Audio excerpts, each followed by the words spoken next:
Hello and welcome to Teacher Talk, the podcast for teachers who are lifers but still want to have a life. This is Jared, and as always, I'm joined by my partner, Johanna. Hi, Johanna.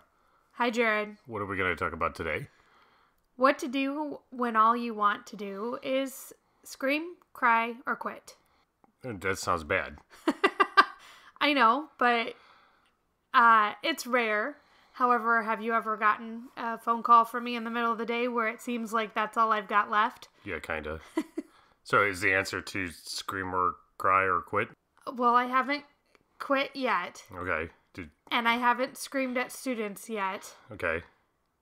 I haven't cried at students yet either. So there must be other options. But there's a lot to worry about, and if things start going bad or unfair or whatever it is that makes it seem awful, like it's a lot of pressure, I imagine, right? Well, as teachers, we always have to be in charge of our emotions, always. And we always think the grass would be greener if we went to like the private sector, if we didn't work with students. It probably would. That's not the answer you're supposed to give. Well, I mean, you're not going to get the same, sense of purpose, right? Like, you're actually making people's lives better directly by teaching them to be better learners and better people. Like, that's a pretty valuable thing. I suppose, but when we're at the scream, cry, or quit level, like, we don't feel like we're doing any good to anybody. Well. And there are better ways and easier ways to make a paycheck with our experience in education. I mean, you talk about managing people, but I manage hundreds of people that don't even have a high school degree. Well, not just that. I mean, you can't choose them. You can't do anything with them if they're bad. Right? No, I'm stuck.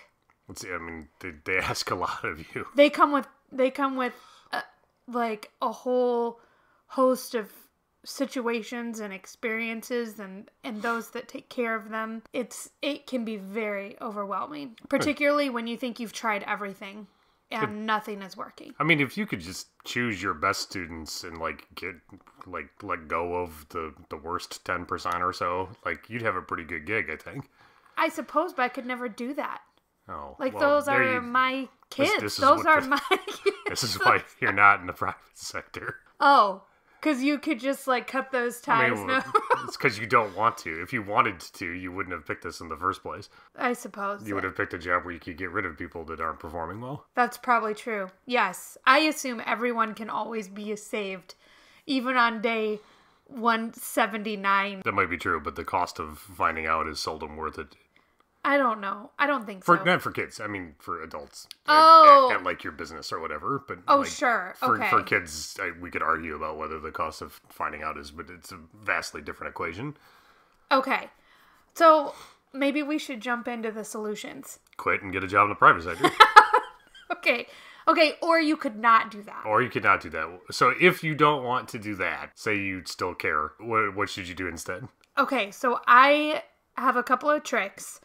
And these work because I would say more times than not, whenever I feel this, it has more to do with the adults that I'm around or the adults that are a part of the equation rather than the actual student. That's my impression. Whenever I get those calls, it's not about, a student was mean to me. It was like you feel like you're not supported in the hard thing that you're trying to do every day. Yes. So first thing is you focus on your mood. So when I feel myself kind of in the gutter, before students walk in the door, I take 2 minutes and I actually have a little phrase that I kind of go through in my head.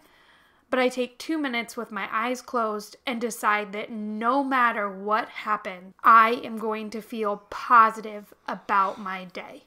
Okay. And that sounds really hippy-dippy, but it works. It really works. When things start to get tense and anxious, whether they be with students or adults, I think in my head, nope. I said I was going to feel good and positive about my day, and it causes me to change how I act in the moment. And, I mean, that can't last forever, but it can get you through the day without making it worse. It helps to put you in a frame of mind that allows you to make other changes you need to make. Okay. And it prevents it from getting worse. Right. I mean, you can't just tell yourself to like what is bad, but you can like tell yourself to act like it's not bad so that you can make the smart actions afterwards, right? Well, no, it's kind of like how you help kids manage a bully. Like, I get to control how I feel. Bullies are cowards, and so if you just hit them once, they'll be so scared that... Oh my goodness. Is that not how it's done anymore? No, I don't think it was ever done that way. It definitely used to. Oh, is that the, like, don't tattletale? Is that what we grew up with? Really? There was... The conventional wisdom was, yeah, your bully will go pick on someone else if you just punch them once. Oh my. Okay. No, more like I control how I feel. And if I refuse to allow someone's actions to cause me to feel a certain way, then their actions have less power. Okay. But I think it kind of creates more of an out-of-body experience when things are getting very emotional and tense. If I've chosen that no matter what, I'm going to feel positive and have a good day, it's like the part of me that chose to be positive and have a good day is still making decisions. And the other part of me that's managing whatever's happening is just going through the motions that I was told. And it allows me to make smarter decisions in the moment. I know this. Okay, I have a suggestion. Yes. So I always roll my eyes when people tell me that you control how you feel. Because... I don't think you do. Like, you feel like when something bad happened, you feel anxious or scared or angry or whatever it is that... No. I prefer to... I think a better formulation of what you're saying that I agree with is that you control how you feel about how you feel. Like, when that first stimulus happens and you feel anxious or angry or something, like, there's nothing really you can do about reacting to something that makes you mad except to be mad about it. But a lot of us then will take being mad and react to that as like how we feel for the rest of the interaction or even the rest of the day. That part I think can control. I might be a little weird. I tend to be able to just shut down emotional responses, but I like what you are saying. Okay. So next, isolate yourself from negativity. You got to accentuate the positive, tune into the affirmative, and eliminate the negative. If someone is negative, stop being around them as much as possible.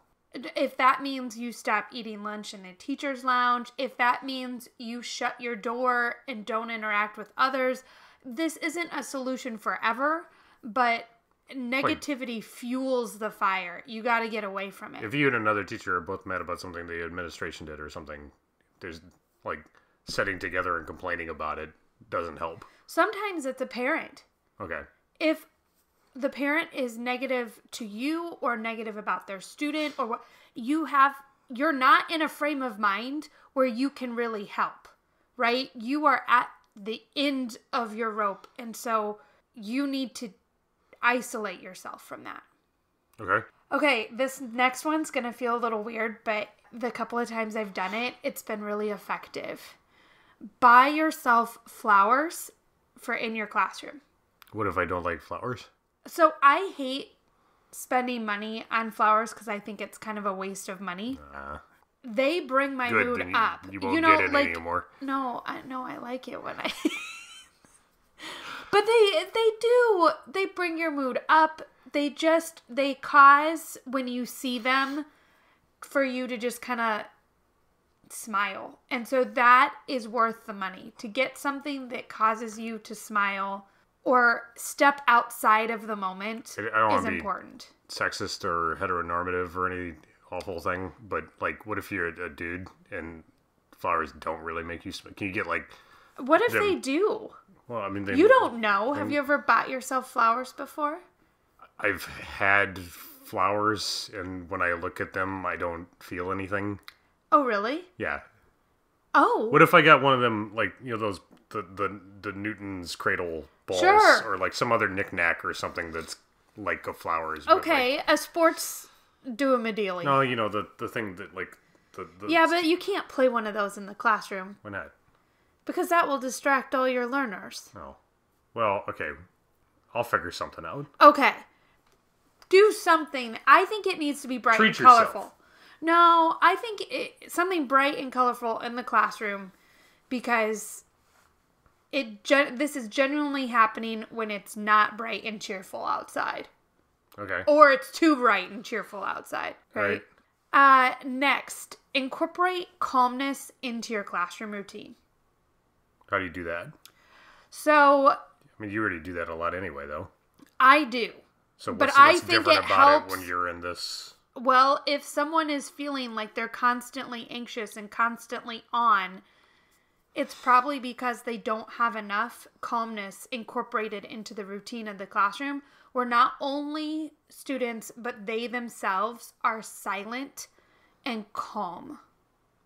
Okay. This works. What's this do?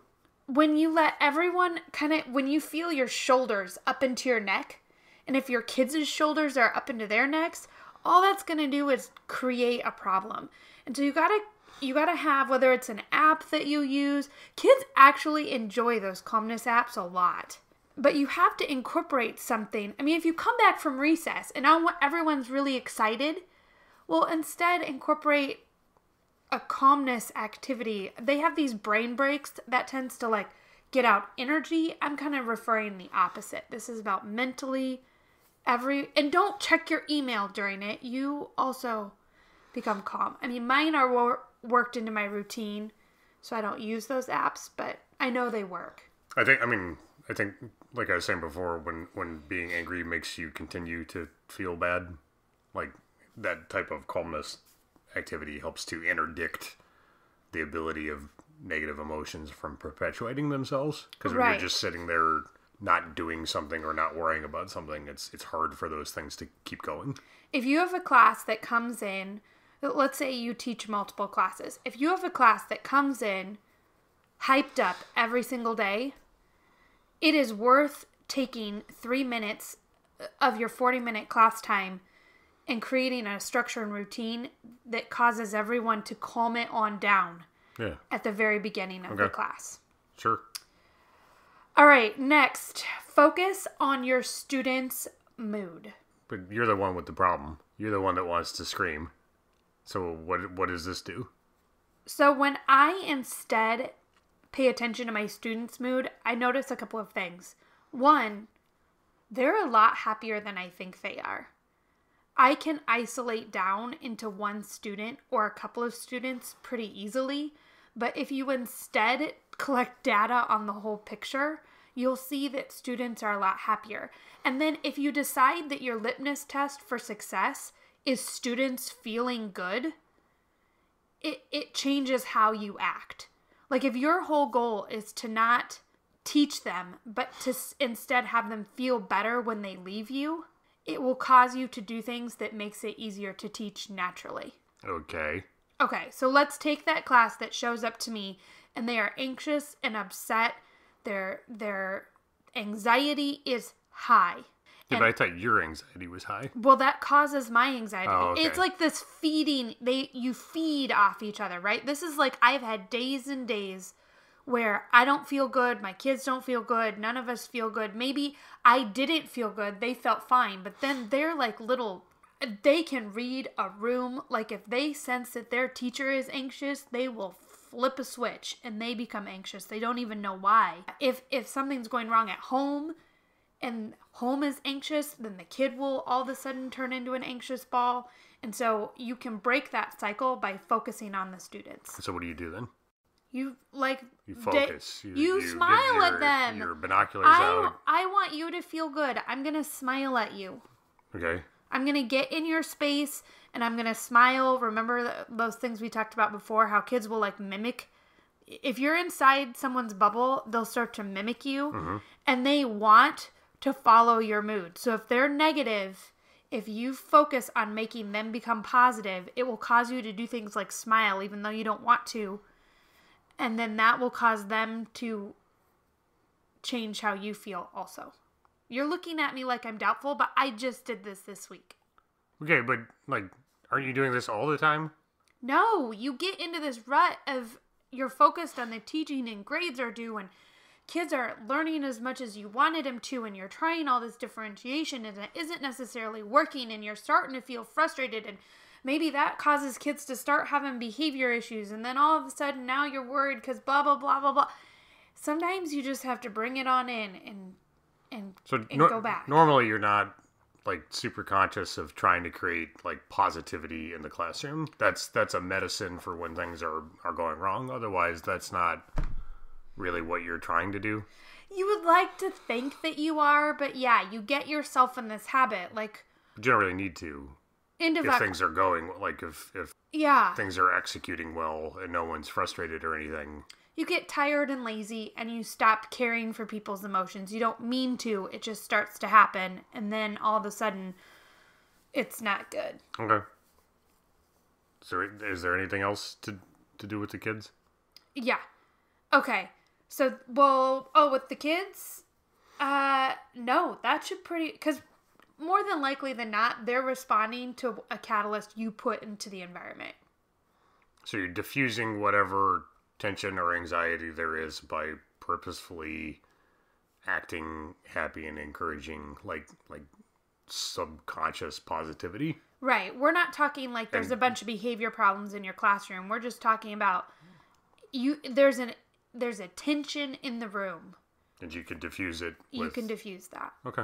And then that will cause you to if what you're experiencing is a 3-minute adult interaction outside of your 8-hour day, then it will cause you to have that not influence your classroom. All right. That makes sense. Okay. So because it is normally associated with the adults, screensaver mode. It's a return to the screensavers. Sometimes when you are talking to another adult, you just have to go into screensaver mode. Which remind us, for people that don't remember, the second podcast? First podcast? Yeah, first, I think.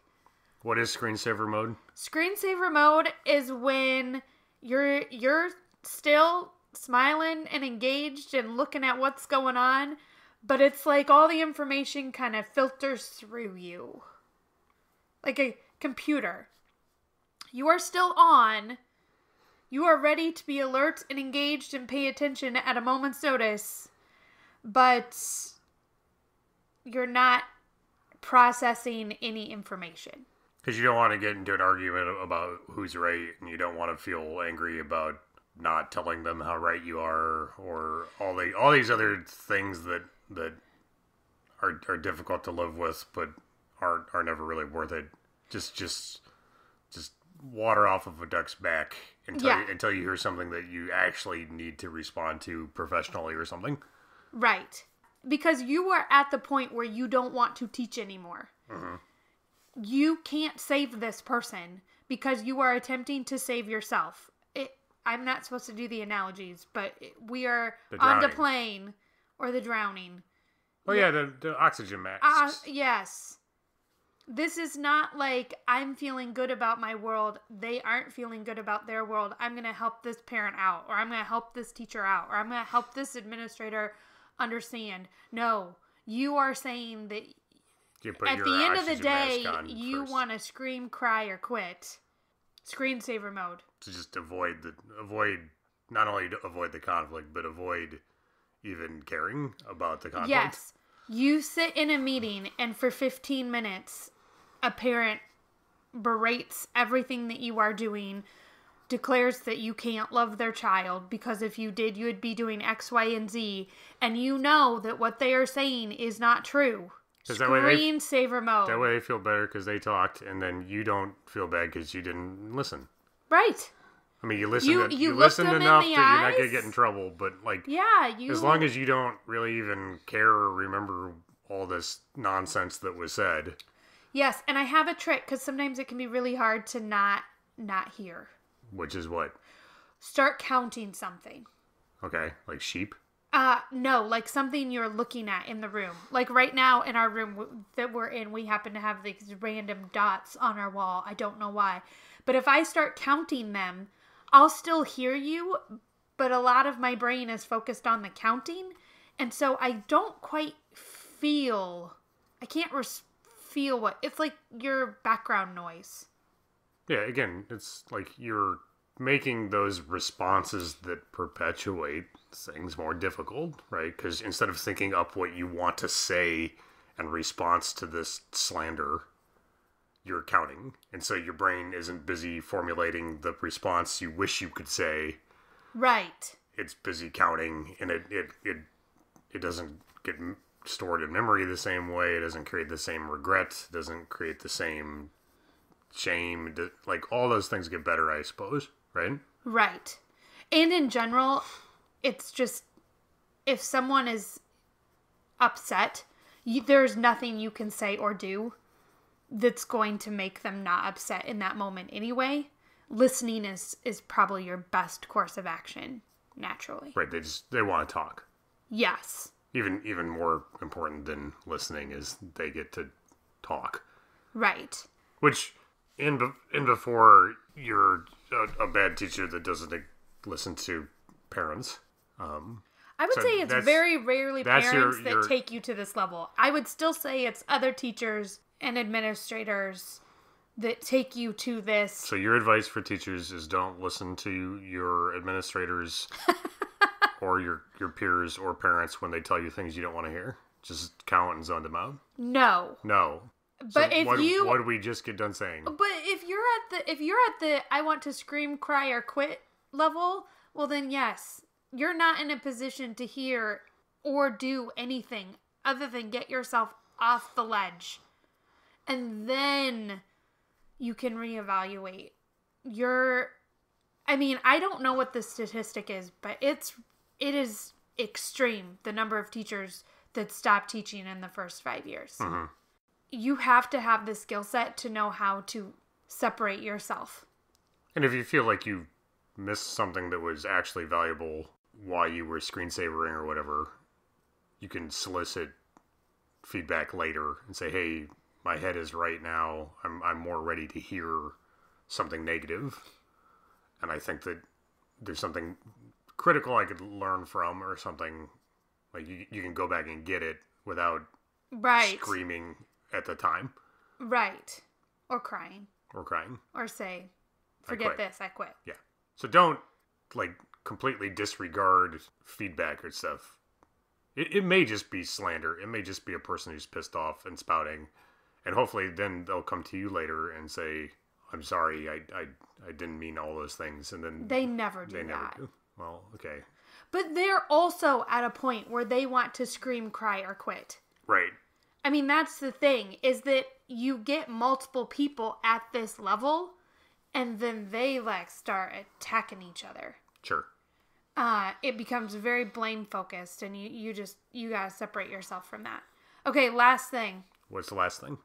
You have to create a habit at home that forces you to stop thinking about school. So as soon as I walk in the door, I open my tall boy of Busch Light, and then it's got 5 more brothers and sisters. Uh-huh. Is that a good? Well, that is an option. I would suggest. It's a good example, not necessarily a good choice. Yes. Yeah. But you do you.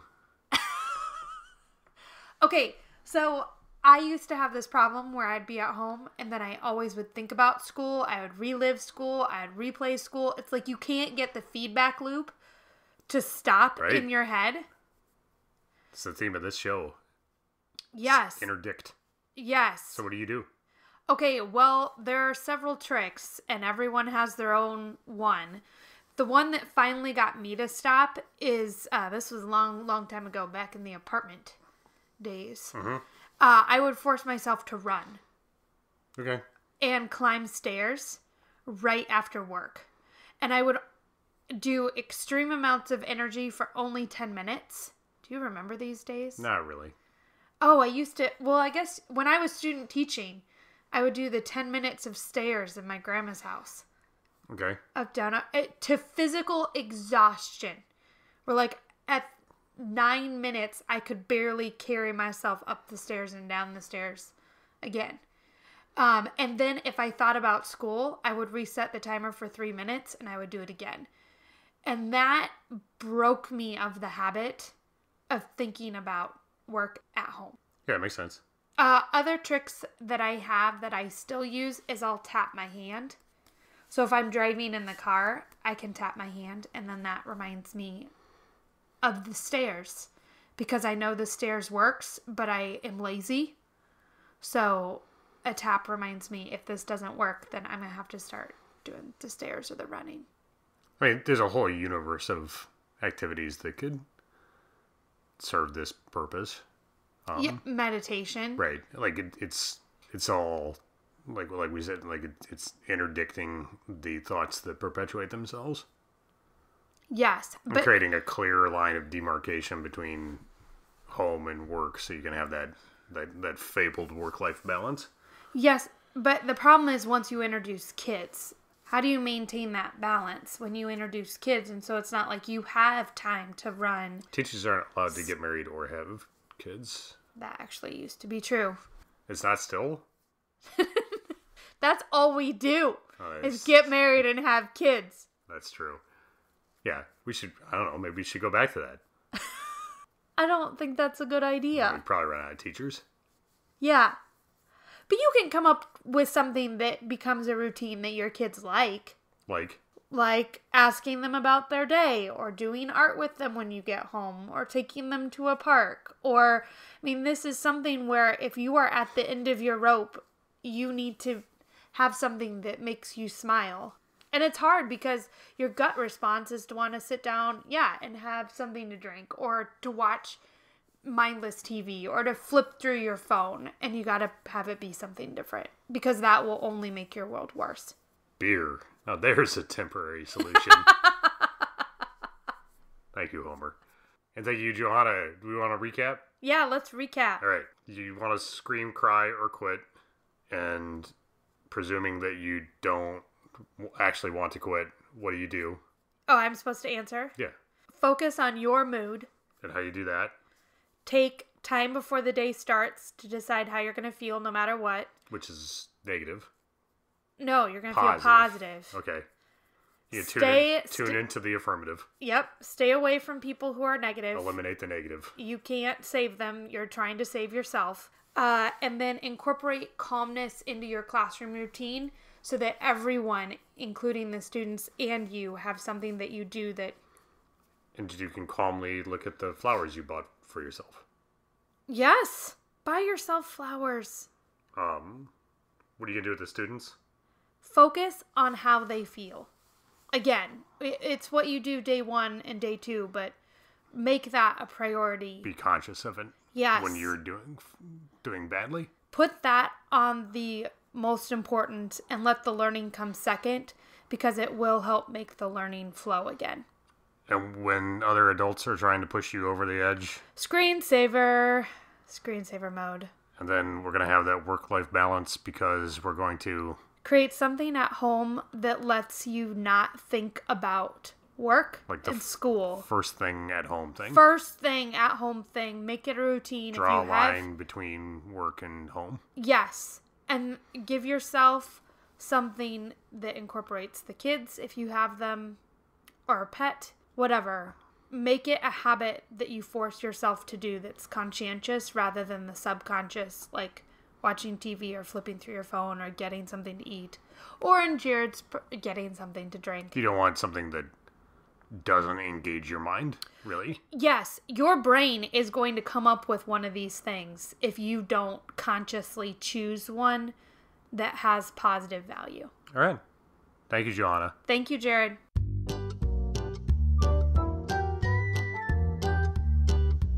Teacher Talk, the podcast for teachers who are lifers but still want to have a life.